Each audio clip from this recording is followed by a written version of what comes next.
welcome to the CORE Car Selection Series, the Path to N24. This is the Sunday race of round 2 here at Deep Forest. However, this is actually only the second race that we've run this weekend. Unfortunately, Friday's planned event did not go to plan. There was serious connection issues that altered our progress. That race has been rescheduled to Tuesday. Yesterday we did run and we only had 4 finishers. Today we have a bigger grid and hopefully we're going to have the best race of the weekend so far with these CSS cars. I'm joined here today by Tom in the pit lane. Hello, Tom. Hello, Adam.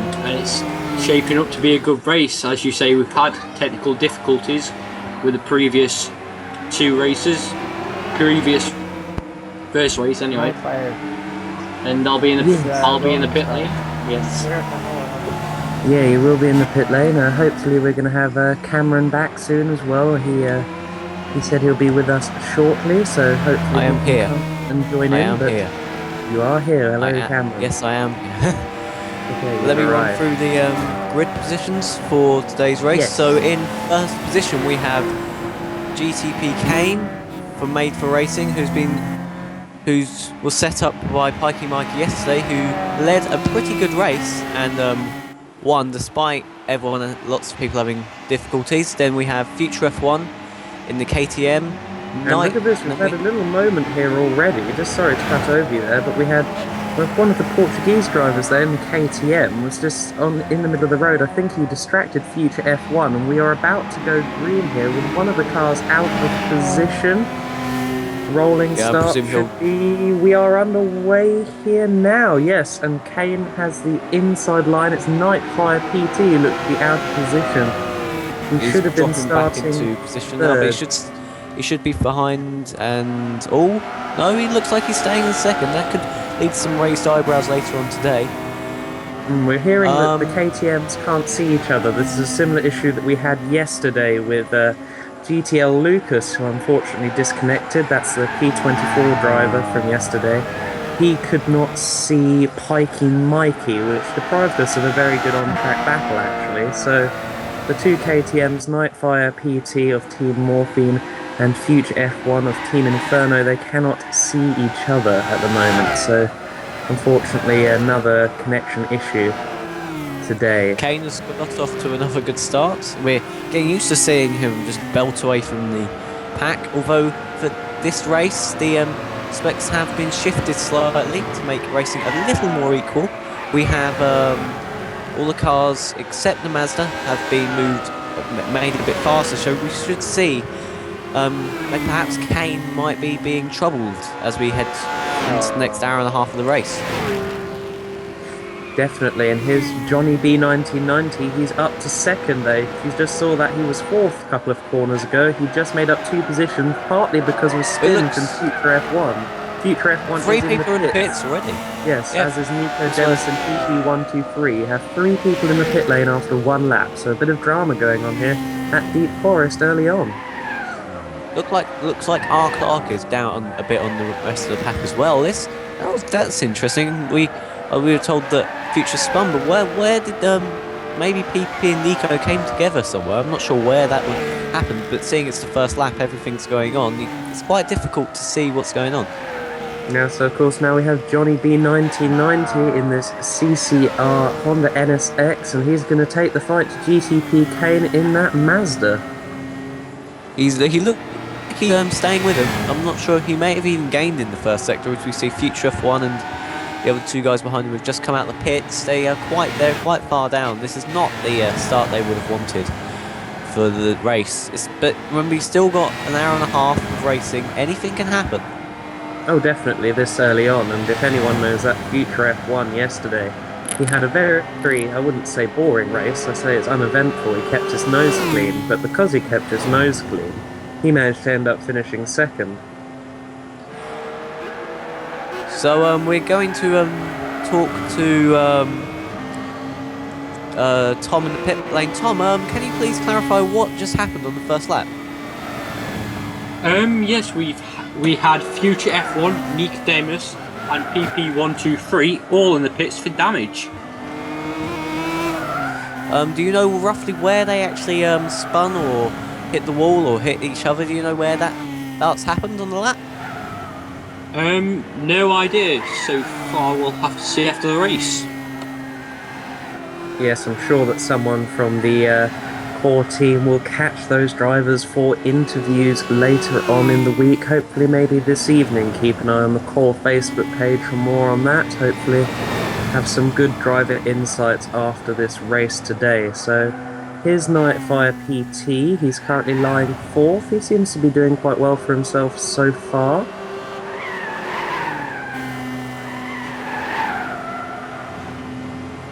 And he's fourth place. Yesterday his teammate JM Batista, he had a bit of a tough race. Batista found himself often in the walls. I think he had a few spins. There was quite a bit of damage.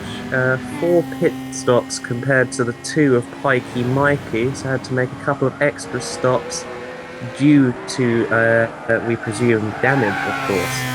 Play 117, of course. He also had his team represented, Tor yesterday by Achi, and unfortunately Achi had a bit of a dramatic race as well, so 4 stops as well for Achi, and unfortunately they are a couple of laps down on the boys at M4R, of course. That's going to be difficult to make up here, but this is, as we've said repeatedly, 90-minute race, and a lot can happen in 90 minutes, as both me and you well know, Tom.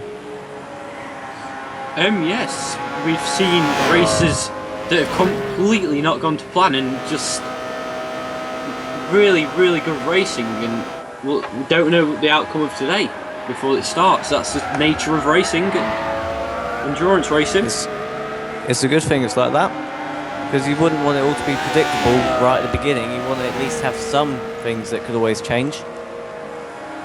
Definitely.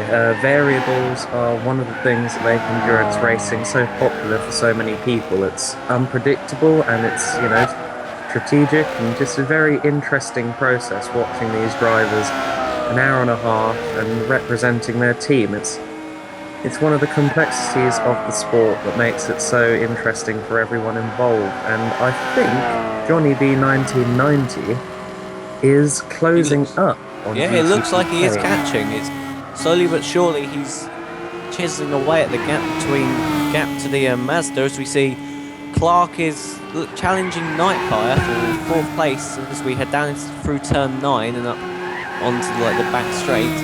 He's not too far behind. He may be able to fashion a pass in the next few corners and move on towards play. Yes, R Clark 83 racing for Reaper Racing today, along with Glenel's 81, his teammate. Only a 2-driver team, and he went around the outside there at the penultimate corner. That's quite a move. I think he may be a bit low down in the position. He is quite far back from the top 3, so he's probably going to want to try and bring the fight to him as quickly as possible. So he may be taking a few risks. Perhaps they didn't get damage from the incident of Future F1's spin, but maybe they were held up. That's always something. It's good to not have damage, even if you do have to slow down. It means you can get going again a lot quicker than if you keep the same speed and then maybe get hit. If you slow down, you don't get damage, you don't have to pit, and it saves a lot of time. Yes, and we're back here with Johnny B 1990 and GTP Kane travelling through that very picturesque tunnel section there at Deep Forest Raceway. Wonderful track, very picturesque, a classic on Gran Turismo. And Kane is off, but a bit of a mistake there, kicking up some dust. Has he done enough to ruin his run along the main straight? No, but definitely looks like the pressure is getting to him as we head down to turn 1. Johnny B is definitely right on the tail, not even half a second in it now. Kane is already beginning to feel the pressure as we're only into the 8th or 7th lap of the race. GTP Kane, he's an experienced head here in core racing, not only in the CSS, but of course M24 with TMB Orange. He's of course in the Ford GT. That car's seen a lot of success in his hands this season. and there's absolutely no reason why he shouldn't continue this form in CSS. And look at this, another It looks mistake. like He's gone he off, went wide. and he's allowed Went Johnny wide. B 1990 to take the lead. And remember, if he keeps making mistakes like that, play is not too far behind. Not too far behind at all. And wonder, did he get damaged? Because he's just... Where is he? He's quite far back now. I'd be very surprised if he didn't get damage from that, because it did look like he hit the wall. We'll stay with him here and see if he enters the pits. And we see Nightfire is also in the pits. Let's see if Kane Nightfire, is yes, going got in. back down the No, order, Kane rather. is staying out. Kane is staying out, so evidently if he did get damage, it's not severe enough for him to warrant a pit stop. Yeah, definitely. That's very lucky, I think, on GTP Kane's part. That looked like it could have been a lot worse than it actually turned out to be. Now, we're getting some reports from down pit lane. Tom, Nico Demus and Nightfire both seem to be very out of position at the moment. Nightfire was in 4th just a lap or 2 ago, and Nico's also uncharacteristically low down the field. Do you have any updates for us? Yes, down in the pits, as Nicodemus was involved in the first lap incident, and he had to make a pit stop, which put him, Future F1 and PP123 quite low down the order. And have you seen what happened to Nightfire? Because he was not involved in the early pit stop. The 3 drivers who pitted on the first lap. He wasn't one of them. So do you know what's happened to him? I believe he may have got damaged because he did go into the. It's showing that he has gone into the pits.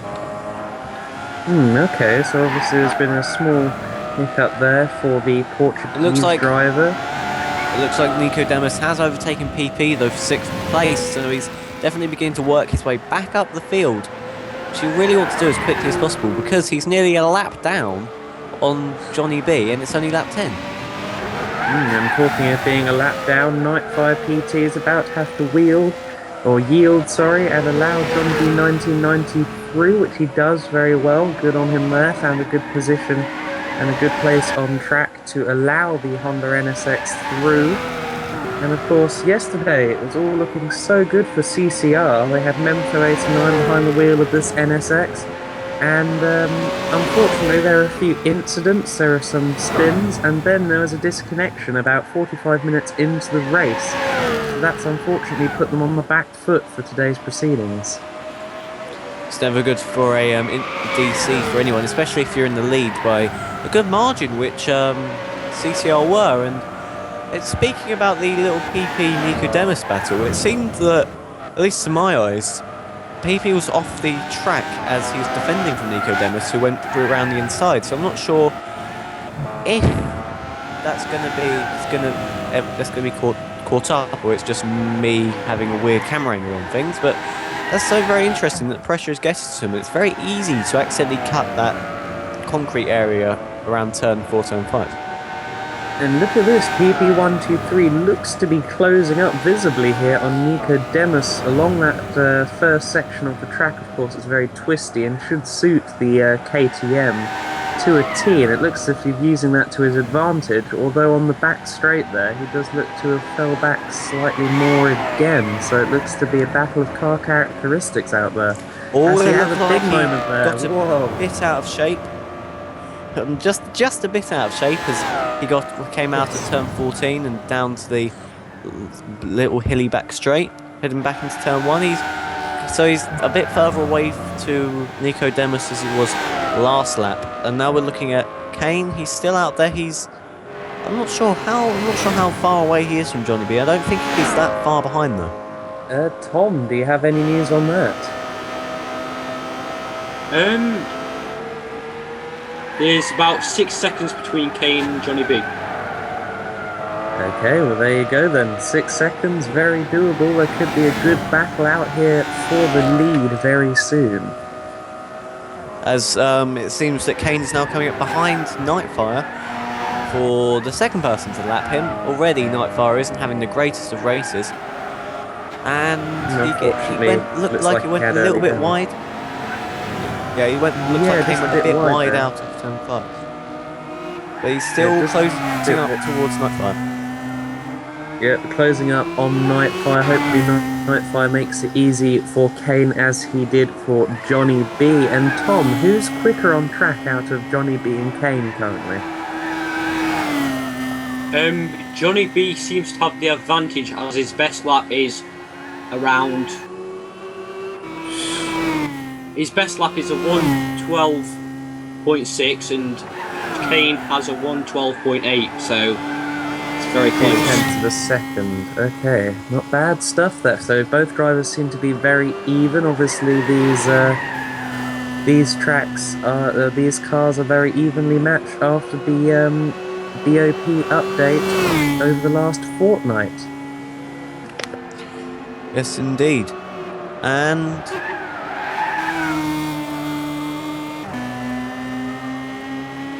it Play's doing well. He's in third place. He's on his own. He's not really having any problems at the moment. He's No, it not. seems to be putting in a good consistent pace at the moment and staying out of trouble, which is of course key to these long races. 90 minutes on track. You may as well make sure you stay out of the barriers and stay out of trouble. Yeah, even if it doesn't mean you're driving as fast as possible. It's always good to try and keep yourself out of trouble, because if you do push ridiculously hard and then get into damage, you're going to lose way more time than if you just went slow and steady and just continued. As we see, Nico Demus is apparently catching Future F1 for 5th place. He's definitely getting up the pecking order in terms of points. He really wants to be I think it's Gore to be able to do well in the car selection series. Yep, this is Gore, Nico Demus, one of the original drivers in N24 last year. If you do remember, if you were tuning in last year to the N24 live stream, as wow, that looks to be a bit of a hairy moment. Very nearly lost it there. Very nearly spun. Maybe could have even hit the wall, but he managed to keep it together, which is commendable because some people wouldn't be able to do that. All it comes from experience, being able to stay out of trouble. But that would have set him back just a bit as he just got a bit on the grass out of that turn as we head down into the last turn. Let's look at splits for about 17 and a half minutes into the race. And it seems that there's a 6.6 second lead Johnny B has over Kane, but that just got shortened a bit, so they're very close. Their lap times are very close, just like one little badly executed corner, and that would be a change in lap time. Johnny B actually had quite a slow lap last lap. Yes, I think the tyres are starting to drop off for everyone on track at the moment, so it's expected to see the times drop down, and then after the first pit stop, they'll start setting quicker times because they've got fresher and lower fuel and therefore less weight.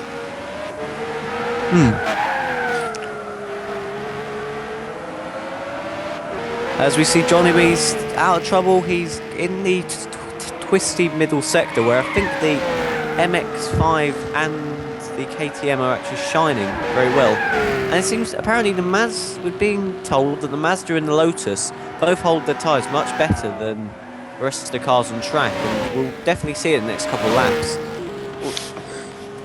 Well, I mean, that's a consequence of the car's origins. The Honda NSX is, at heart, a supercar. It was, designed to be alongside the likes of Ferraris and Lamborghinis. Well, the MX-5 and the KTM are both, very much drivers' cars. They're very light. They're designed to hold much less power. And I think that does, play to their advantage when it comes to tyre life. But look at this. We're seeing Nico Demus. Nico and Future, they're heading out of the little twisty section where it seems that the MX-5 may even have a little bit of an advantage over the Expo. I'm not sure which one is lighter, but he definitely managed to close up, and we're heading on to the back straight now. And he's looking like he's trying to make a maneuver. He's made it through the tunnel. He's definitely got overspeed from a draft there as we head round the long turn and down back towards the pit lane. He's looking good. Future is right on his tail though, so if Nico makes one small mistake, Future's already got the place back. Definitely, and Nico does look to have the pace for now. He looks like he's one of the quicker cars on track, if not the quickest, obviously determined to rectify his position by after the moment he had on lap 1. We still don't know exactly what happened to him, but the consequence was he had to pit with damage, so clearly something happened on lap 1, and clearly he's got the red mist after that. Well, he's overtaken both Inferno racing drivers today, because there's 2 of them today due to the connection issues that we've been having, and he's now heading towards, he's now going to try and close up the gap to Clark. I'm not sure how far ahead Clark is. Tom, can you give us any information about what Nico needs to do to get towards the podium? Yes, he needs to close the gap down on Clark, which is about 33 seconds, and then And from then, how far ahead is Play? Play is 4 seconds ahead of our Clark, so So he's got quite a long ways to go if he's going to want to make this race a podium, but he can still maybe be able to do it if he can keep his pace up across the next hour and 10 minutes. It's still very possible. Anything can happen. Clark can still have problems and promote Nico Demis to 4th. So definitely is all to play for. Yeah, there's a long way to go yet here today, and there's definitely, with Nico's pace, there's definitely the opportunity to continue to drive as quickly as he is going and make a podium position before the end of this one. we saw this last race from Nicodemus come back. Yes, at Trial Mountain, do you mean? Yes, that was last round. Sorry. Yes. No, definitely at Trial Mountain. He also was forced to put on a bit of a comeback drive. Unfortunately, circumstances haven't always gone his way so far in the CSS this season. But he's showing to be a very good driver, very talented, good at overtaking people, and not overtaking people in a way that will mean he'll crash. He's definitely shining in the car selection series, and we can wait and see if he can continue this performance into the VLN next year. Yeah, I mean, the VLN and the N24, of course, the main goals for all drivers here. And last year, a bit of a dust being kicked up there on the final turn by Johnny B 1990, but doesn't seem to have affected him. But yes, last year in the N24, Nico Demis was one of the standout drivers. Had a brilliant battle at one point during the night with Mento 89, and that's one of the highlights of this year's N24, the 2014 edition, and hopefully we're hoping that the 2015 edition of the CORE Nurburgring 24 Hours provides us with more of the same brilliant action, and if anything, more so because we have 2 classes competing this next year in the M24. And with 2 classes, there will be overtaking and lots of problems that can occur when you try to overtake a much slower car. Even if that car's driving on the limit, so are you. You're both trying to go for the racing line. Problems may occur. Definitely, and here's our Clark 83 driving the Reaper Racing Lotus. Now that Lotus last year in the CSS, with under the hands of CCR, was one of the most dominant cars in the field. It was winning, I think if it didn't win every race with under the hands of Johnny B 1990 and Mento 89, it was certainly got podium every time. It was an incredible performance by Concrete Climax that season, and it led them to N24 victory in the long run. It gave them good practice against the other drivers.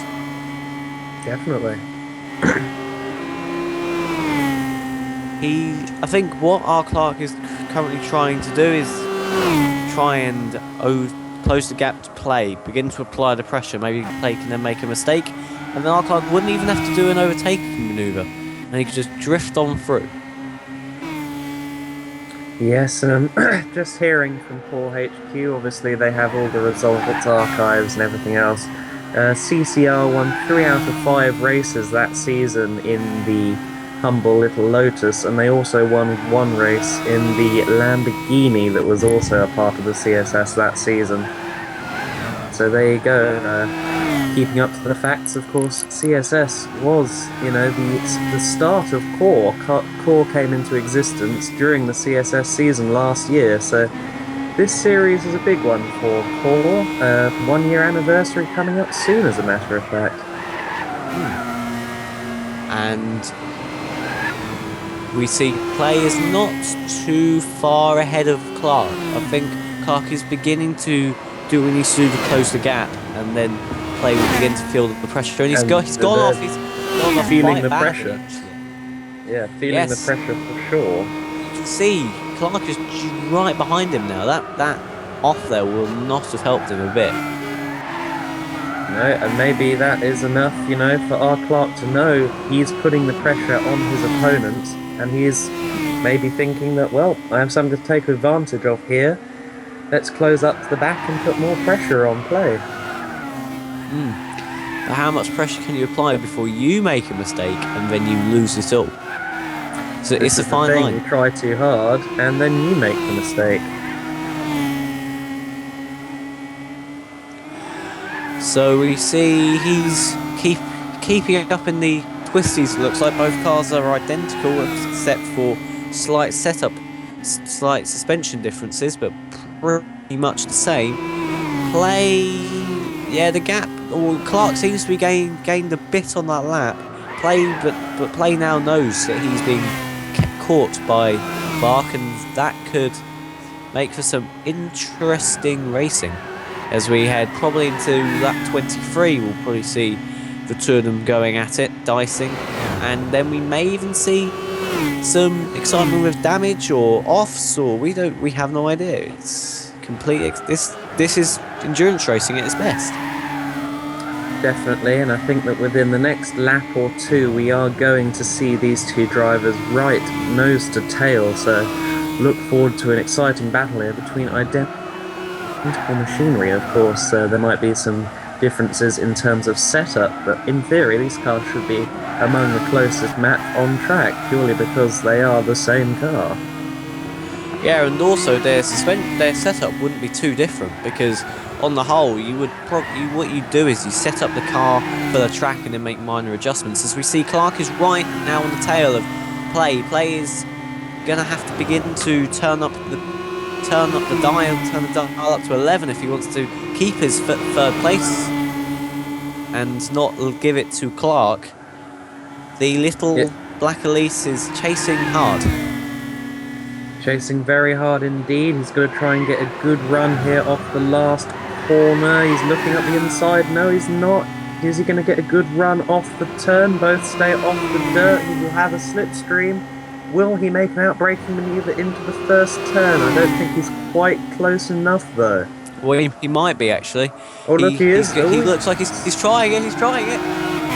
I think Play missed his braking point there. Oh, no, they're both still side by side as we head down through turns 2, 3, and 4. This is brilliant stuff here.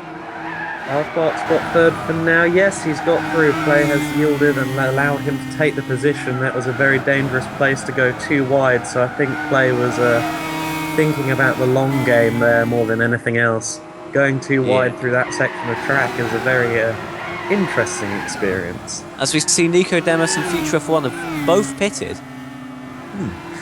Yeah, I wonder if that's... I'm thinking it's actually time beginning to the tyre pit stops, because we're about half an hour into the race, so we're expecting to see tyre pit stops beginning now. Let's see if Kane's going to come in. Yes, pit stops are beginning.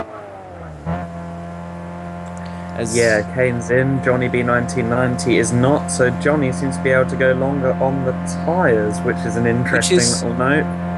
Yeah, because we have been seeing that the Mazda has been really good on its tyres, but Kane has been having to push hard against Johnny, and that has meant the tyre life has sort of deteriorated. But Clark and Play are still out, so the Lotus seems to also be showing it has pretty good tyre life, even when being put on strain. Definitely the case. That car looks very well balanced as well, so it looks like an all-round easy drive for now. Okay, so we are half an hour into the race. Let me run through the positions quickly. In first place, we have Johnny B 1990 racing for Concrete Climax in the NSX. He has had a faultless race so far. Then we have R Clark in the little black Lotus Elise for Reaper Racing. Reaper Racing? And right behind him is Play in the Chrome Elise. Both of them have been dueling it out. And then we have Kane in fourth place, PP in fifth, Nico Demis in sixth, Future F1 in seventh, and Nightfire all the way down in eighth place. Yes, I think there's going to be a lot more action still to come. Johnny B 1990 is in, and so is R Clark. So the pit lane is well and truly open, and the pit stops are underway. Play is currently leading the race. Yes, Play is in the lead. Evidently, because he wasn't pushing hard to. I think because Clark was pushing hard to getting up to Play, he couldn't. He had to go a lap less on his tyres. But I'm presuming Play's probably going to come in next lap, or this lap. How we'd like to see it. Yeah, possibly. You'd hope so. I think if not, he's definitely got a good setup on in terms of making the tyres last. That'd be very impressive if he can go much further. But it does look as though GTP Kane has made another mistake somewhere, because he seems to be further behind Johnny B 1990 than he was earlier on. Tom, can you tell us what were you expecting about the pit stops? And were you expecting them to be between lap 23 to 25, or any other laps, or what? Last round we saw pit stops within the 20 lap marker, but the teams will have more chance to advance their setup to save tyres. So we are now seeing them at the 25 lap region. Remember, the laps here are a bit faster though, so I think it would actually outweigh itself, don't you?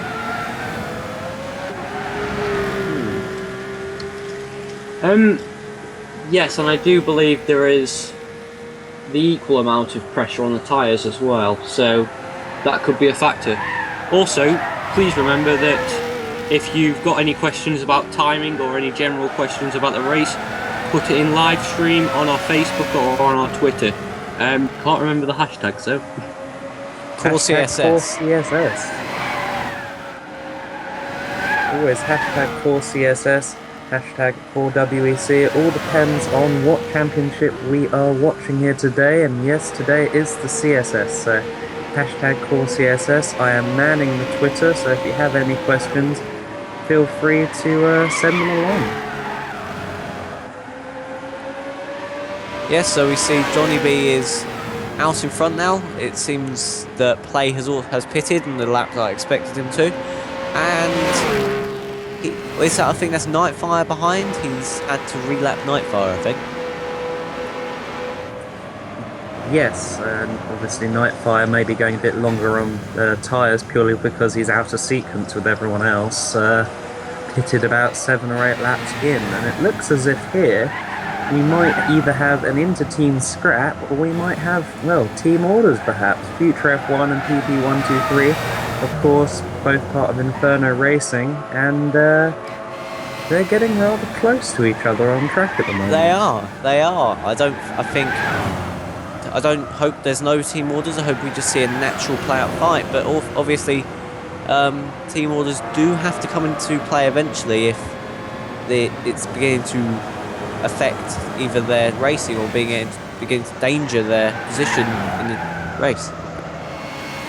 Yes, definitely the case, but just trying to figure out who is quicker at the moment. I think Future might have a slight edge, and having it pointed out to me by Core Headquarters that PP123 is of course the team manager, so more speculation, but I don't think these guys are in it for the that kind of method of altering the race like that. I think they will duke it out among themselves if the situation arises where they're nose to tail. I think they'll have a good inter-team battle, so that'll be one to watch. So currently in the pit stop front we have everyone has pits as once except the guys who were involved in those first lap accidents who pitted twice.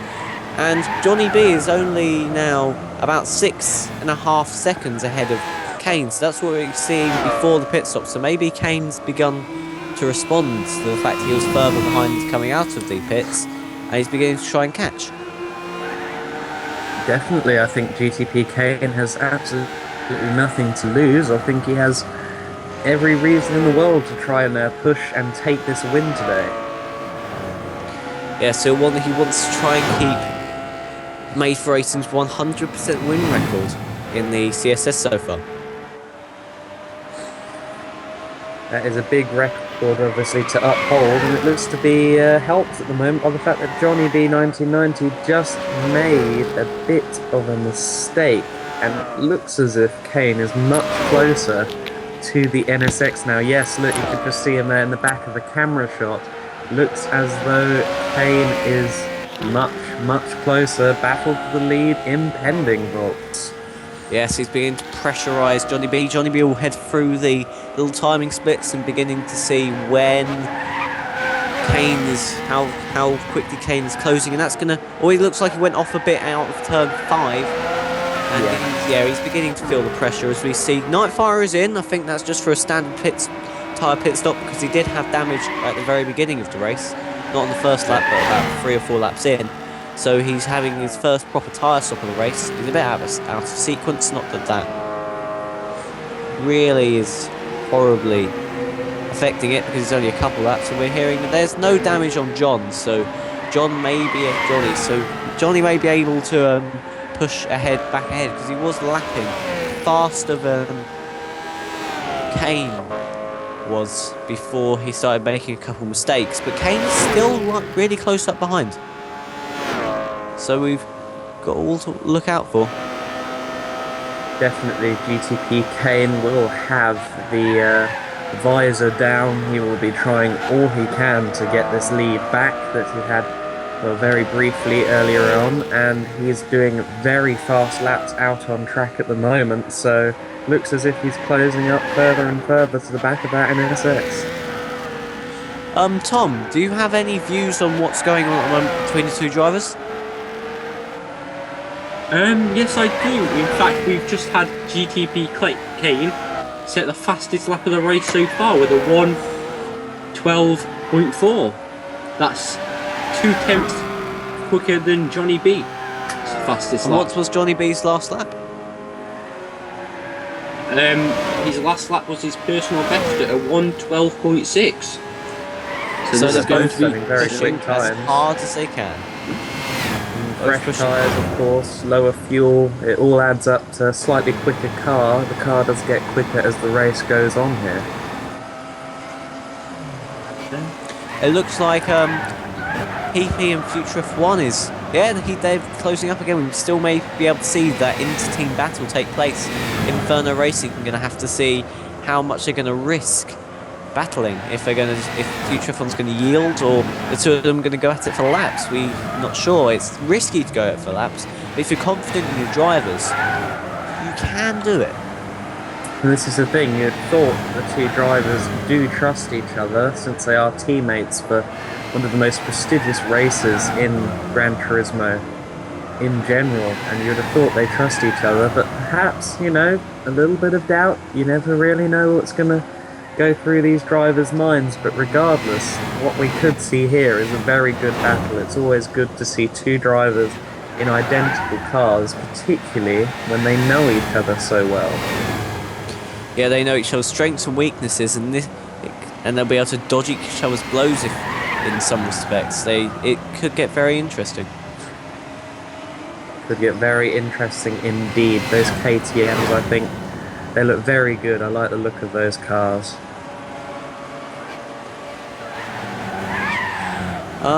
Yeah, the KTMs, they're a popular choice in this year's CSS because in real life they're very racy. They're probably the most racy of all the cars here, and they don't have any modifications, unlike all the other cars, or most of the other cars, which have had racing modifications added to them.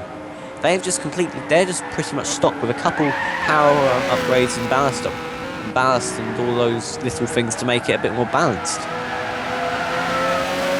Yes, I'd imagine that the KTM we see here is similar to the GT4 or Super Sport spec car that raced in that series, in the FIA GT4 series about 5 years ago, and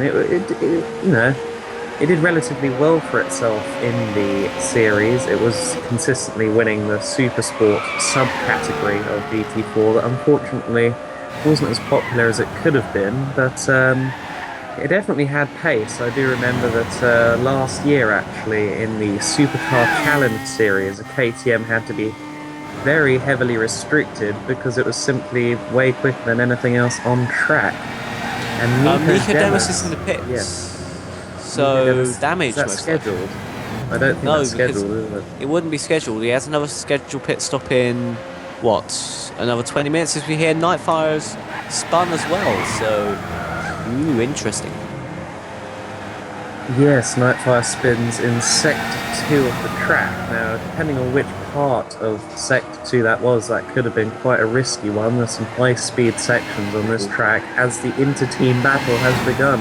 Inferno Racing fans, hold your breath. The Inferno has been lighted, if you would like to call it that, and Johnny B is also closing into lap the two drivers, so there's going to be another driver in the mix as we see the two KTMs are getting quite close to each other. I think this could be quite interesting viewing here, dramatic stuff here. The only USA team to enter the N24 so far in the history of the event. And well, hopefully these two drivers can still see eye to eye at the end of this battle, or the only USA team will never make the N24. Yeah, and it would be interesting. We haven't seen, in motorsports in general, like when you look at European motorsports, America hasn't been able to have massive breakthroughs in it in real life. It does from time to time, but on the whole, the big racing events, other than the completely American ones, they don't usually have humongous followings in America. There's a lot of national series to choose from, and I think some teams just choose not to break through into these championships because they have such a diverse array of series in America to choose from. Hence, the American Le Mans series was the de facto, endurance world championship at one time or another in the mid-2000s. All of the manufacturers were there.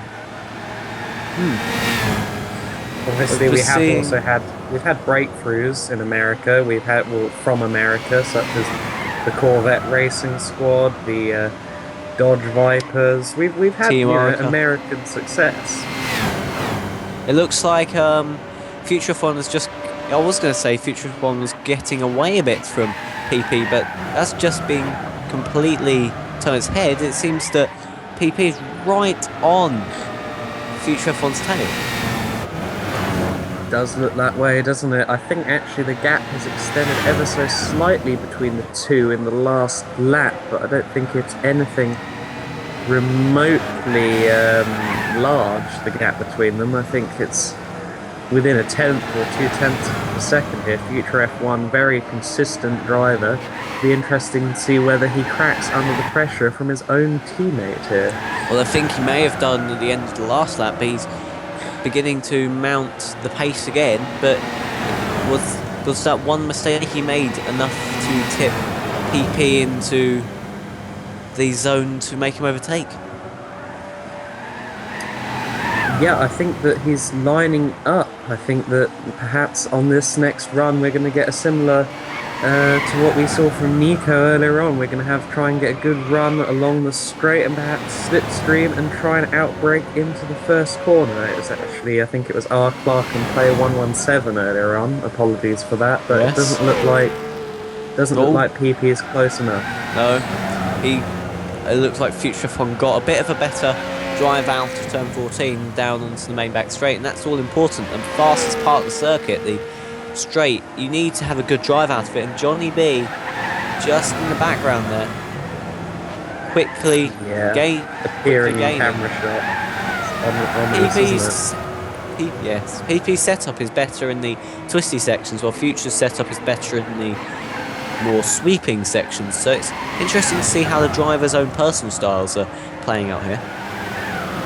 Yes, I would have thought that if anything, these two cars would be extremely similar. I mean, imagine the setups are shared throughout the teams, but then again, you don't know. Another driver might prefer a less oversteery setup. You have really no idea what goes through their heads. PP123 looking like he might have just been looking up the inside there. He's closer this lap to the driver Future F1, and will he have another shot into the first corner? I don't think he has enough of a run on him, to be honest. Well, or actually, does he? Yes, he looks like he does. He looks like he's going side by side. He's made it before the corner, but is he gonna outbrake himself? No, it looks like, yes, PP has made the overtake through turn 1. That was good. He set himself up out of turn 14 and went down the straight, slowly getting faster. But it seems that Future F1 again trying to apply the pressure into the twisties here. This is all getting quite dramatic, isn't it? Yes, it's all very tense out there. Future F1 and PP123, we're hearing there may have been light contact between the two guys onto the entry to turn 1, but I don't think there's been any damage. Both cars look like they're staying flat and true. I don't think there's any damage on either car, but what we are going to have to watch out for now is Johnny B 1990. They're going to sit there. He's going to sit there behind the two of them and think, do I really want to risk it? These guys look to be pushing really hard. I don't want to become involved in this issue that they're having. A bit of dust kicked up there. It looks to be pulling away from GTP Kane as well. I don't know whether Kane has dropped off or whether Johnny B has simply found more pace. Tom, can you give us any information on the drivers, the Inferno drivers? Well, was there any damage between the two of them? Between PP123 and Future F1, I don't believe there was any damage. I can't currently see damage, but we'll see if they come into the pits or not next lap. No, they've already been past the pits once. Alright, so higher than likely then. So what's the gap increase between Johnny B and Kane? It's about 8 seconds between Johnny B and Kane, and this gap has been increasing. Yeah, it was 3 or 4 seconds about 10 laps ago, so Johnny B is definitely at the ante here at the moment.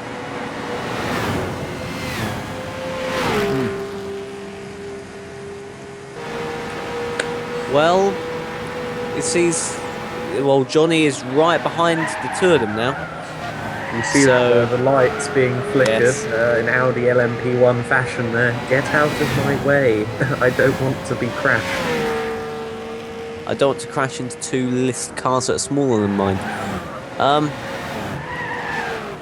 Well, he's definitely catching up quite quickly, and he's gonna have to think through his overtake here very carefully. He won't want to spoil the little battle he may want to, but he won't want to horribly mess up the two drivers' races. But at the same time, he needs to dispatch them very quickly, or Kane will begin to catch again. Yeah, at the moment I don't think he's having too much time cost. It looks as if the two guys in the KTM were actually going at a rather fast pace. It's just a matter of if they have a slip up, then he's in the prime seat to get taken with them. So hopefully he doesn't have his race affected by this little battle. Yes, and we're being told that Clark is beginning to close in now on Kane. So Kane is definitely slowing down a bit, it seems, or maybe not slowing down, but the lowered pressure seems to have made him drive a bit slower. I don't know about that. I don't know. I'm not sure what's going on with Kane at the moment. Quite surprised that he didn't actually close up more on Johnny B 1990, but R. Clark is still quite a way away, so I'm not even sure he's going to be aware of the fact that R. Clark is closing in. as of yet. So I'm not sure if he does have any pressure on him at all at the moment. So you might be right. The lack of pressure might be causing him to, relax. Get a bit too relaxed, yeah. Maybe that's the entire.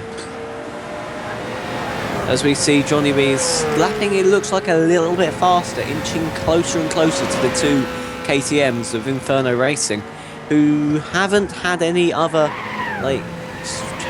position swaps, but still close enough to each other that if one slips up, if PP slips up, Future can very quickly take the place. Definitely the case, and I think that PP123 is actually starting to get away from Future ever so slightly, so maybe Future will just elect to go maybe around the outside of one of the corners and allow Johnny through. I'm not sure whether that will actually happen though. It looks like there may be blue flags now as Kane is pitted on lap 41.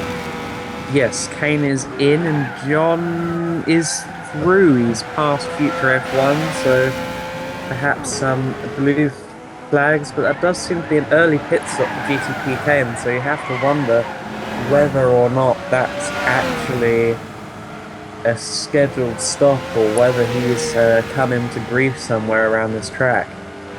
That's very easy because it's like a less painful version of Trial Mountain. There's a rock wall that stretches like the whole back stretch of the circuit, so it's very easy to hit it, especially on the exit of turn 9, where your racing line is basically get as close to the wall as you can without hitting it.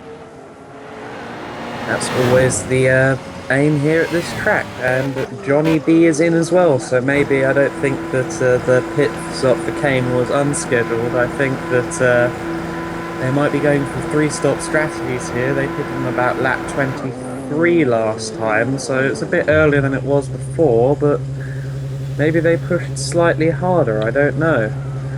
Let's keep an eye on RC Clark, of course. He's in this little Lotus here on screen now. He's in the Reaper Racing Lotus, and is he going to take the lead? Yes, he is, and it's a little bunny hop off the just thing, in the lead, look.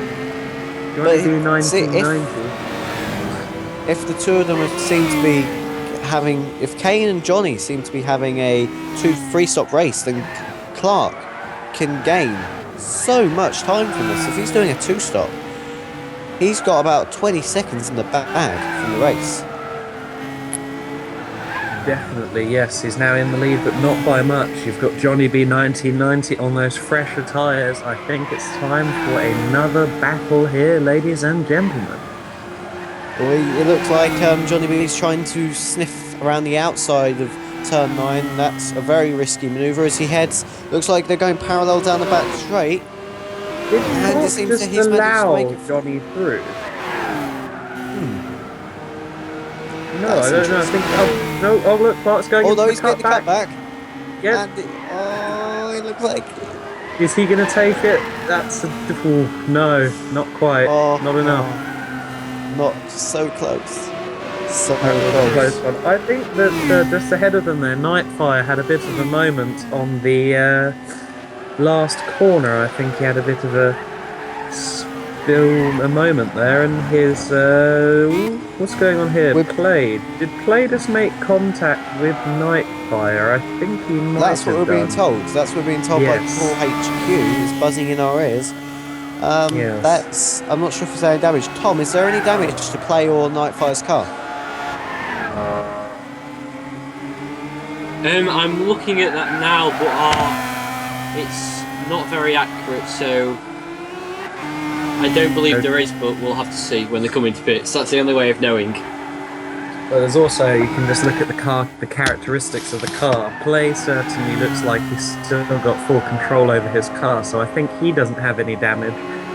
Not so sure about Nightfire though. We're being told that Nightfire has damage, so he's the one who got worse off in that little instant, because CORE HQ is seeing that he's all over the place on their cameras, and he just spun. So, problems for Nightfire. Yeah, definitely not good. About halfway through this race, not exactly what you want to be happening to you. It seems like this our point. Clark is pit as well quite early. Yes, I think that rules out two-stop. I think he's on a three-stop strategy as well, which surprises me really. He had an opportunity there for a two-stopper, but if his tyres are beyond salvation, then that's, that's all it is. There's nothing he can really do about that. Personally, I would have tried to go for the two-stop because I thought it would have been faster, but Yeah, same. we'll see at the end. We'll see at the end of the race when everything comes to a point. As Nightfire is now in the pits to take care of that damage, so it was confirmed that he had damage. And he's looking like Kane is going to try and make a manoeuvre on play in the next couple turns. Yeah, well, he look at actually this is doing round it the now. He's just outside. done it. Jeez. Play doesn't look like his car's going as quick as it should be, if I'm honest. That looked as though he perhaps has a bit of a problem. I'm not sure what's going on there, but it looked like he was very slow there.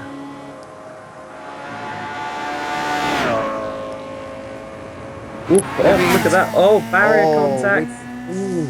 We're being told that the tyres are probably going to begin to fall off about now and as the pit stops are due very soon.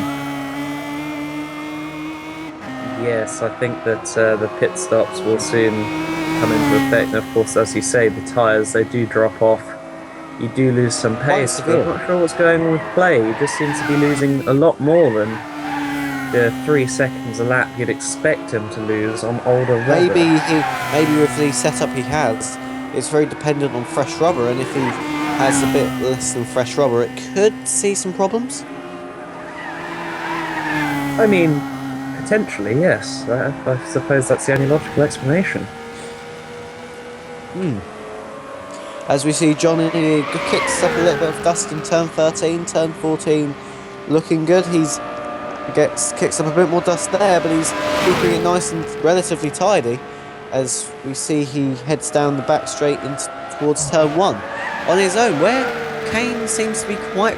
I'm not sure where Kane is, but I think he's quite far behind. I think he's about 15 seconds back, but Tom, can you confirm that? What's the gap right now between Johnny B1990 and GTP Kane? It is around 12 seconds. My estimate was nearly right. So Kane simply at the moment does not have an answer for Johnny B's pace, which means that Made for Racing is probably going to lose their 100% win record in the CSS. It does look that way, doesn't it? Play 117 still out on track here. I'm not sure what's going on with Play. I think he might be doing the two-stop strategy, which that we expected. Yeah, I think it would be interesting to see whether that pays off for him among the other three stoppers. So keep an eye on Play 117. This is probably why he's having problems with his tyres, although he will be pitting probably in the next lap or two, as we see Future F1 and Nightfire have pit again. Wonder what's gone on there. I'm not sure if Future F1 had a scheduled pit stop here, but Nightfire has already pitted, so he looked like he may have had damage as Play comes into the pits as well, or getting quite busy again. Half an hour on the tyres, do you reckon? I think that's just about doable. I think he's got the two-stop lined up well. Yeah, I think he may be able to save some time as well. As long as he doesn't lose too much time in the last few corners. Look at that huge sideways moment for Nico Demis in the Mazda. Jeez, he was very lucky to keep that straight and on the straight and narrow, and he's just been lapped by Johnny B1990. So Johnny B1990 must have been a bit scared then. A bit scared and putting on a commanding display. Just spin nearly. Nico seems to be able to control slides very well. Very, very well. He could almost be a drifter. Yeah, well, you know what they say about those those Finnish drivers. They're very good at going sideways, Scandinavian flicks and all the rest of it. Have to learn to drive in the snow, Gotta hold her sideways, gotta be good at drifting. When it's paying off here, maybe his that's maybe his setup is getting a bit. Maybe he set up his car to be a bit more oversteery, which is quite looking maybe quite a gamble. He's looking to be all right, but maybe his sliding around is not the best thing in the world. Perhaps not. No, it might have an issue with the tyre life in the long run. Now, moving back to the subject of the main N24, of course, this February, going to be an interesting new perspective and interesting new complexity this year, of course, as we've mentioned before, with the multi-class format. We have SP9 and SP7 now. SP9 is the GT3 cars, the likes of the BMW Z4 GT3, the Nissan GTR GT3, and the Audi, so on and so forth, those bespoke GT3 cars that we've fortunately been blessed with in Gran Turismo 6. And then you have SP7, which is a new class, which is production-based, slightly more production-based cars, and that's opened up the door to loads of new manufacturers, McLaren, Corvette, Ford, Ferrari, all showing up this year with entrants for the N24. So what do you think of that, Cameron? The new manufacturers and more cars on track, which, you know, is only going to be a good thing, don't you think? It will be very interesting. I'm not sure how they're going to sort out the rolling starts. I think in the real Nurburgring, isn't there a slight gap between each class of car? Well, that's because there's about 200 odd cars trying to take the start. I think it's more for safety than for neatness. Yes, and I think at Le Mans they do it as well, where there's only 50 cars in the race. But so I'm not sure if we will be seeing something like that, where the well, first we see the big SP7s head through, and then after that, maybe 5 or 10 seconds after, the SP9s take the first corner. But I think it's a really good thing that we've got multi-class races, because it's going to lead up so many more possibilities, and it will be very interesting to see. Very interesting. Yes, apparently the gap will only be 10 car lengths between the two classes, so yes, there will be a very slight gap, but there won't be one that's kind of 20-30 seconds, as perhaps if you follow the Super GT series in Japan, nearly about 30 seconds between GT500 and GT300, so it's definitely going to be close. I reckon that a top driver in an SP7 car can easily challenge the GT3 frontrunners. It'd be very interesting to see if we have an SP7 driver on the podium, or SP7 team rather, on the podium this year in the N24. Now, well, next year, PP123 is behind Future F1 again. Future F1 just went in for his pit stop, so I think that confirms that Future had a scheduled pit stop, but I'm not sure why PP123 would have fallen behind Future by quite some way again suddenly. Maybe his in-lap wasn't as good, because remember, the tyres were beginning to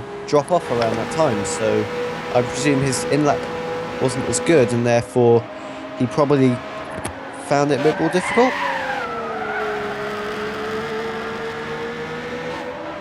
Definitely a possibility, very good point. But I think there's a good 10-second gap between Future and PP123 again. Tom, do you have any information on that? What is the gap between Future and PP123 at the moment? The gap is 10 seconds. It's showing up that they've both taken 3 pit stops, so I believe PP might have got a pit stop, I'm not quite sure. They both made a pit stop. I think both of the pit stops have been unscheduled, so woes there in general for Inferno Racing. Shockingly enough, it wasn't when they were battling each other, it was when they were apart on track, so unfortunate stuff there for Inferno, and hopefully the boys can have a good rest of the race. Tom, do you know what the gap between playing the guys in front of him is? Sadly, I'm having technical difficulties, so I cannot bring you that information out this time. Okay, well, once you can deliver that information to us, please do make it available to us. Nico Demus. As we see, Nico Demus is in the pits again. Yes, what's another that? pit His stop. third or fourth pit stop. I think that might be pit stop number 4. Either Wonder way, what's it's going on with definitely him not a today. scheduled pit stop because he was only in about 10 laps ago. Yes, pit stop number 4. Very interesting. Wonder what's going on with him. Maybe his slidey setup is causing him to get damaged around the track. Yes, definitely. Now look on screen now. We have the timing board up. Play is 19 seconds behind R. Clark and some 50 odd seconds behind GTP Kane at this point. So quite an incredible gap already. The top two have pulled out, and And the top if I'm two not drivers. Yeah, you say it. The top two mistaken, they drivers. had exactly the same lap. The exact Fastest lap. same fastest lap time. Well, if that doesn't prove that the specs are bang on, then what does? Because that's incredible, that is. 4.412. Identical. Well, that is very interesting. We're hearing that very similar thing happened last night with the MX-5 and the NSX. So both of them seem to be bang on spec-wise and driver ability-wise. Yes, unfortunately, that was Memto 89 and Pikey Mikey who had the identical fastest lap. But after Memto 89 had his disconnection, Pikey then improved by, I think, well over half a second. But it would have been interesting to see what would have happened had Memto 89 been allowed to stay into the room. But unfortunately, the Polyphony Digital servers decided not to allow him to do that. So what could have been was the general consensus last night, because it looked like we had quite the race on our hands. And since it's just gone an hour since the race begun, we've got 23 minutes left. Let me run through the positions now. Johnny B is in first position. GTP Kane's in second. R. Clark is in third. Players in fourth. Future F1 is in fifth with his teammate PP not too far behind. Nico Demis is in 7th, and in 8th place is Nightfire, who isn't seeming to be having the greatest race of races. No, definitely not, but Play 117 on his 2-stop strategy, fresh tyres now, seems to be setting the world on fire. We're hearing that he has the fastest lap of the race so far now, so looks like Play is definitely improving on his pace and the pace of the field in general. Good stuff from the... He's got the fastest lap by what we're hearing about a 10th, so that's interesting. All the cars seem to be very close. That could literally just be going around the last corner 2 miles per hour quicker. That's how little it takes around this track and around the tracks in Gran Turismo in general, in racing. It's such small differences that, you know, give you that glory. It's quite incredible. It is. So we're looking at Nightfire. Nightfire doesn't seem to be having the greatest of races today. No, unfortunately. He was doing very well early on, credit to him. He looked like he was having a very good race early on, but unfortunately, with 20 minutes to go at this point, he does seem to be struggling. He's had a few issues during the race, which is a shame. It looks like Johnny B just went off in turn 5. But continue. Yeah, that seems to be his line around there, to be honest. He seems to kick up dust around there every lap, and there. Yes, but is that entirely legal? Is that entirely on the track limits? Yes, so if you've got two wheels on the tarmac, you're fine. But did he? I'm not sure from our camera angle. He did. He did. Okay then. My points doesn't mean anything. As we're seeing, he's where is? I'm not. I think he's a good distance ahead of Kane now. Yes, he's definitely. I think he has. We'll touch some wood. I think he has this in the bag for now. I think it's going to take a mistake or someone collecting him and taking him off track. Quite far ahead. Even then, he's quite far ahead now. Maybe not at the pit stop ahead, but not too far off. We're hearing he's got about a 30-second lead, maybe a bit more, maybe a bit less. So it's not too bad. Not too bad at all. I think Johnny B does have a very strong chance of winning this race. Yes, it looks as if Johnny B has this one sealed and wrapped and delivered at this point. It's Not a shame, sealed, really, that wrapped and Mento delivered, just 89. Hey? Not all of them, just sealed, because anything can happen still. We've still got 20 minutes left of the race. Don't say it's completely in the bag, but it's looking like it's got a good strong chance. Yeah, very true. And look at this, Nico Demus, although he's a lap down, looks as though he's perhaps looking at R. Clark. Is Nico setting... He's just set the fastest time on the track, I think. Nico Demus has now got the fastest lap with a 1:12.1. So these Swedish They're all guys... improving. Yes, all setting the fastest lap at the moment. They're all improving. It seems that the specs are completely bang on, as cars don't have very much fuel. Their tyres are working to the best of their ability, and they're just being able to pump out these fast laps like a machine, like machines.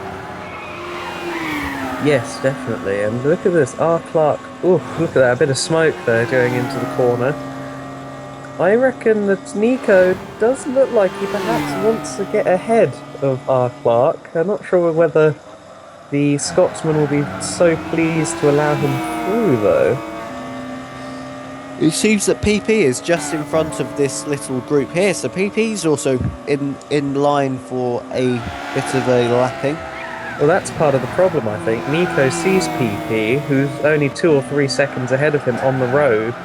Nico obviously wants that 6th position.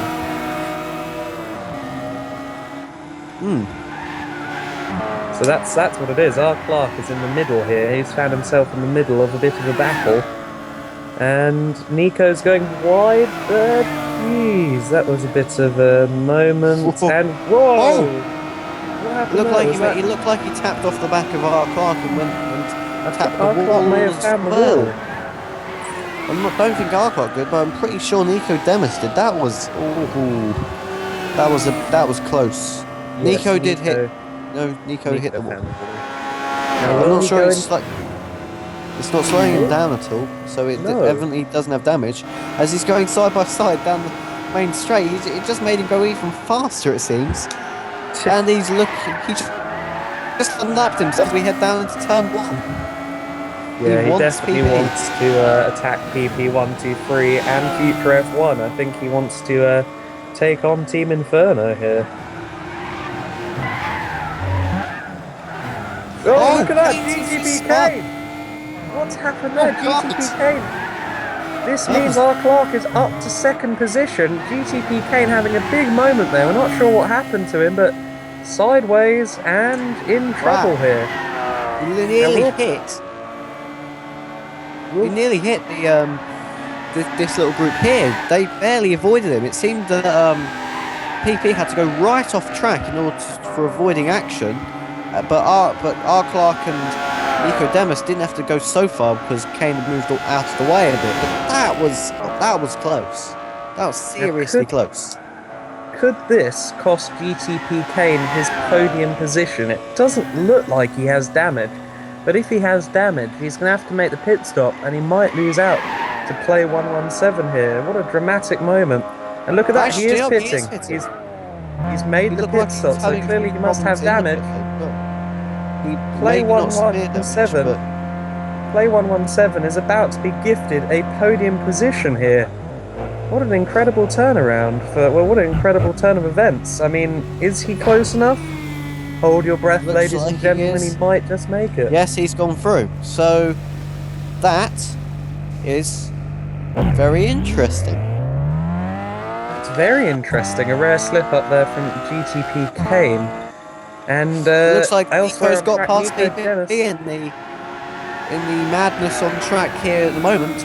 The two of them have got past each other as Nightfire is in the pits again, and so is Johnny B. All kicking off here at Deep Forest Raceway. R. Clark may even have a position to take the lead. Well, maybe not now, but if Johnny B has a slip up because he's just had to pit his last stop, that is very interesting, very surprising.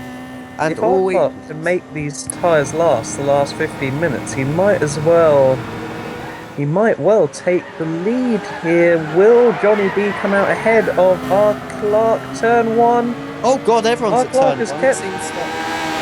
Seems that everyone's at turn one. He's just behind Johnny B at the moment as we head up the hill. This is all getting very exciting. 5 cars all in the same bit. Look at that. Night fire Oh. goes off. Doesn't collect anyone. That was close. Oh, everyone is in the tunnels now. It's getting very, very close. Johnny had to do some severe avoiding action. Had to go off, maybe nearly off track there. But everyone seems to still be having good pace as Clark is right up behind Johnny B. Incredible stuff here. This is intense racing action here. Will R. Clark challenge Johnny B? Looks like he will. So what seems to have been Clark... What seems to have been Clark finishing in third place, just one lap later, he's up in a position to have first. Yes, but I don't think he's going to make the tyres last another 14 minutes because he was scheduled for a third pit stop. So I think the real question here is whether or not Play 117 can take second place. And also whether GTP Kane has the pace to try and challenge for the podium again. So I think second through fourth is wide open at this point. They're all very close as well. It's about 19 seconds between Play and Clark, and then Kane is quite a lot further back from that. So I think Kane isn't going to do it. But Kane seems to have set a 1:12.1 for his fastest lap. That's quite a fast lap. That's an extremely fast lap there. Now, I don't think at the moment Clark hasn't got enough to make the pit stop and keep hold of second place. So at the moment, it looks as though Play might have this second place. Although it's going to be, I have a feeling it's going to be close when two of them do get close to each other after the pit stop. I have a feeling they are quite close, but it seems that if he doesn't pit now, he may lose third, and then he's going to just have to ride it out. So if he doesn't pit very soon, he's going to have to sit the next 12 minutes on possibly very heavily graining tyres. He's a braver man than me if he's decided to go to the end of the race. Let's just say that. I think those tyres, I can't see them lasting that long. But do you think he'll lose 20 seconds? Yes, easily. I think it's more a 30-second pit stop around here. Well, no, I mean, will he lose 20 seconds or 22 seconds, however much the gap is? 28 seconds. That very much depends on the tyre degradation, doesn't it? I think if he can make the tyres last and he can stay on a half-decent pace, then he won't. But it's very difficult to say what's going to happen. Johnny B 1990, and he's hit. He's hit the top. Oh my days! He's having to go right in the pits. Oh god! Big moment. He's hit the tyre wall there. What? This opens up everything. R. Clark is in first place now. Will he hold that lead until the end of the race? Players coming through for second as well. It seems that Clark may just be able. There's a possibility that Clark may be able to win the race after all. That's an incredible turn of events here at Deep Forest Raceway. GTP Kane is through. Johnny B 1990 is down at 4th position, and he has 11 minutes to do something about it. This is an incredible grandstand finish here. The red mist is well and truly descended now. Yes. Now, do we watch magic or do we watch mistakes? We've got to hope that Johnny B 1990 keeps that car on track, keeps that car going quickly, and pulls back a podium position, perhaps. We're hearing that Nightfire's gone into the wall again. Yes, just saw him there. Johnny B got past him there, so Nightfire definitely, as he said, problems. Yes, he's not having a great day out there. hopefully he can find a more balanced setup for the next race. I think his setup may be a bit too oversteery for him to handle over an hour and a half of racing when your tyres and your fuel changes. Yes.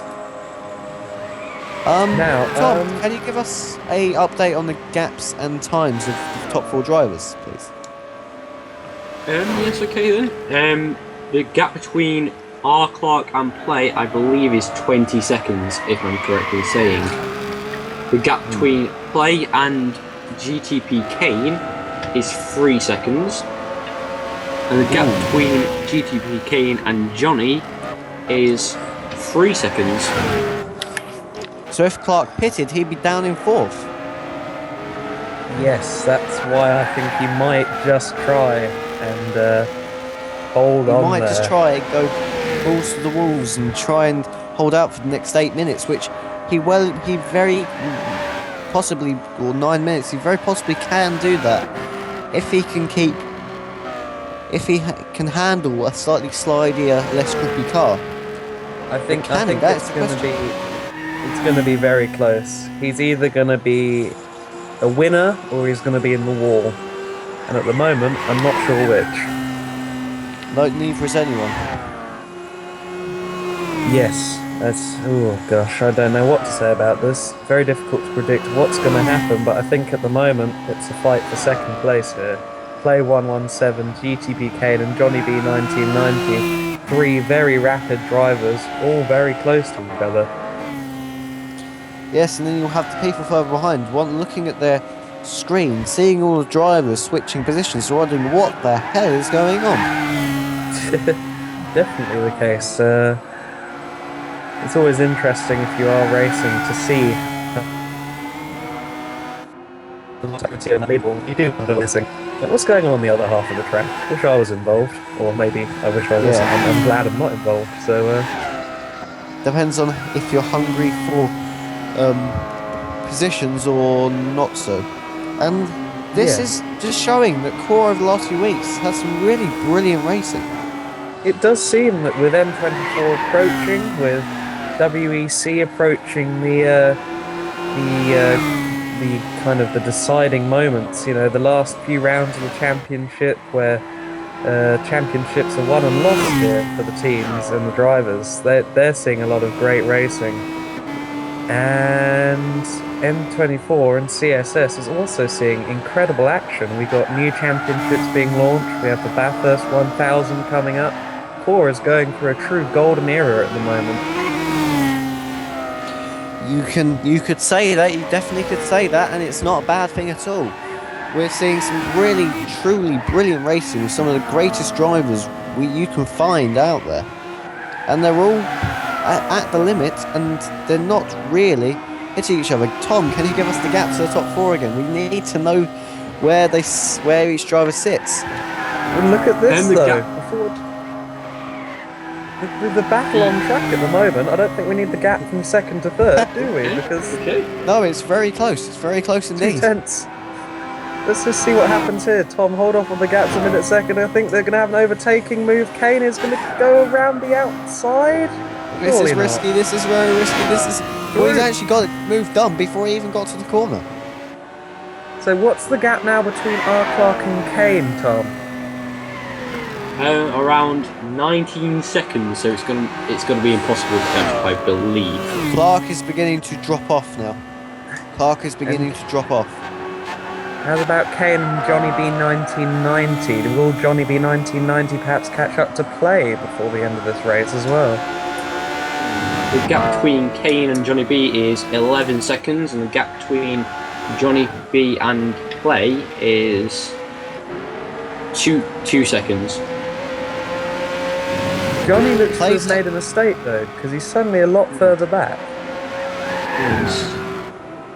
And it looked like Play may have made a mistake as well. At least. He may have done, I'm not sure, but something has occurred. Something's happened. Because Johnny B 1990 is suddenly about 15 seconds off the back of Play.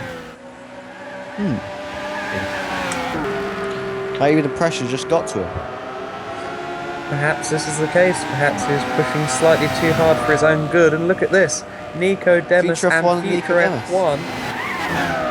Ooh, The two another of them are battle on battling track. out. It's all This coming is to a head with all- 5 minutes from the end.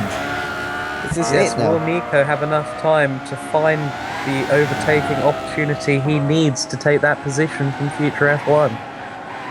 Well, he's looking.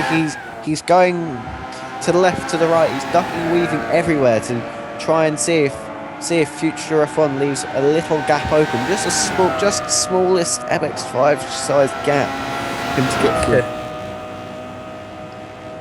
And look at this, he's going to go around the outside. Yes!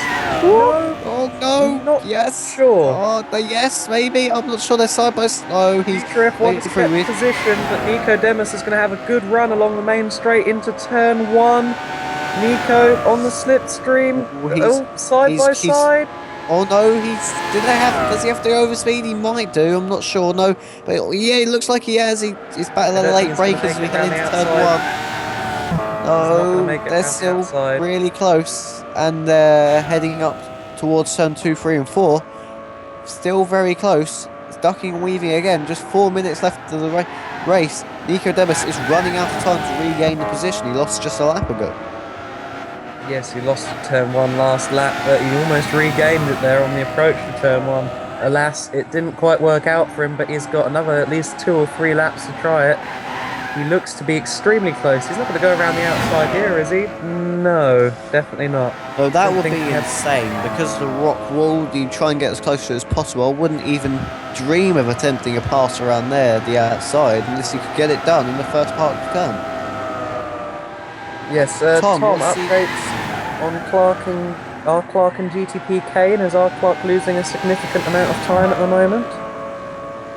I haven't been monitoring the times, but the gap between R. Clark and Kane right now is 14 seconds. That's a 5-second loss in under 2 laps. Clark just hit the cliff. Clark has definitely just hit the cliff. I'd also like to Look at this, point Nico out- Demis up the inside. No, not quite. Not quite through. Oh, there may have even been contact there. There's a ton of tyre smoke. I'm not sure what happened there, but Tom, please continue with what you were saying. We've now down into 111s with GTP Kane setting a 111.7. Kane's pulling out all the stops to try and catch Clark. No, not close enough this time. I don't think Kane's going to be able to reach Clark either, unless Clark does make a huge mistake. Because for 15 seconds and then an overtake as well, and Clark won't give up the position. In just 2.5 minutes, I'm not sure it can be done. I think it might happen though. I'm not sure Clark's got the tyres left at all. I think that Kane might take the lead. And look at this. Nico is through. Look at that. He's got past Future F1 there on the approach to the penultimate corner. Got a good run off of the long sweeping turn and has taken the position.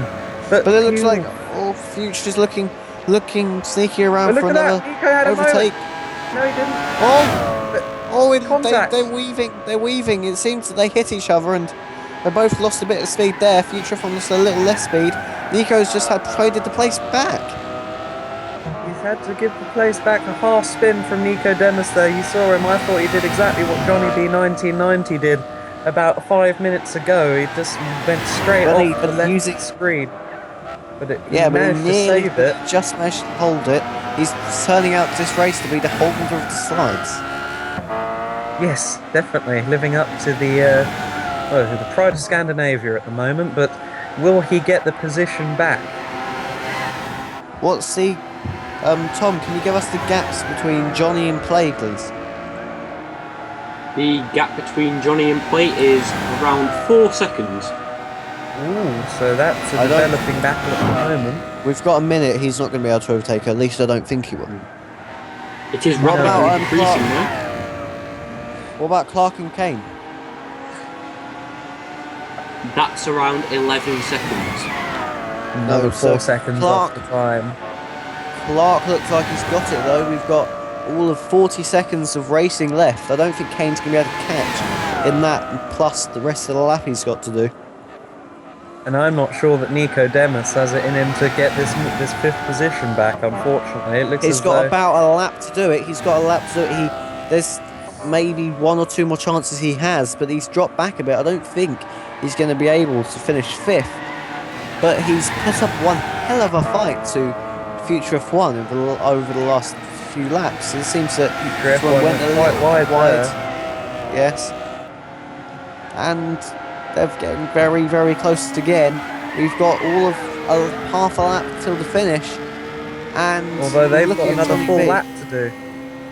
Johnny B Nico has and Future will have another full lap after this one, they will. Yeah, so they still have a little bit of a chance as Johnny B is on his final lap. He's not going to be able to catch play, I don't think, unless play spins or crashes or something. But he's gone fourth, which is a good thing, as it seems that the Future, for the moment, has got breathing room. I think Nico Demis has dropped back a bit, and I think he's realised he's not going to be able to challenge Future F1 for fifth place. Yes, and now let's look at our Clark. He's about to cross the line, I believe. This play on track at the moment. Our Clark must be about to cross the line. Yes, our Clark has crossed the line to take the win here. Race 3/race 2. It's the second race of the weekend, unfortunately, due to Friday not taking place. Kane comes across the line in second. Johnny not going to be able to take third from Play. Play takes third position for Tor. Johnny B1990 in the CCR. NSX takes fourth position, but will Future F1 be able to hold off Nico Demis? Battle's still very much going on track at the moment. I think, if I'm not mistaken, Future has got it in the bag. I don't think Nico can't catch now. I think Nico's just dropped back now. He's realised he can't catch. So it seems that Future F1 has finished today's thrilling race in fifth, with Nico Demis putting up one hell of a fight in sixth. Nico Demis kicking up dust, hasn't given up on the position. I just think that the car hasn't allowed him to chase him for that position. Fifth place for Future F1, sixth for Nico Demis. PP123 and Nightfire have both already crossed the line for 7th and 8th. So, R. Clark takes the victory here for Reaper Racing. A very well-deserved victory. He played all the strategy calls very, very well. And, well, if you look behind, just in some of the background of the shot, you can see Kane just behind there. So Kane was very, very, very quickly closing in on Clark, and if there had been maybe 2 more laps, I think that Clark may have lost it. Tom, what was your perspective on? Yeah. My perspective on that race, I think it was one of those things that just built up and built up. It was a very gradual process. For the last half of that race, it was battle after battle after battle. The first half was relatively calm, and then suddenly there was all sorts of amazing stuff breaking loose out on track. We saw so many battles. What a brilliant race. What do you make of all of this? I've really enjoyed myself watching it. Definitely did build up, and the last few laps all went mental with like 3 battles happening on track at the same time. It was a really good race, and it's proof that, well, Play managed to finish on the 2-stop, so he did it, and he utilised the 2-stop very well. He must have been very gentle on his tyres today. Yes, very, very well done. Took advantage of the situations around him, and he managed to take that podium position. Tom, how was that race for you? Did you enjoy yourself down there in the pits? Yes, I did enjoy myself. It's certainly been a roller coaster of a race. Uneventful in some parts, and then all at once, everything's happening. Great fun.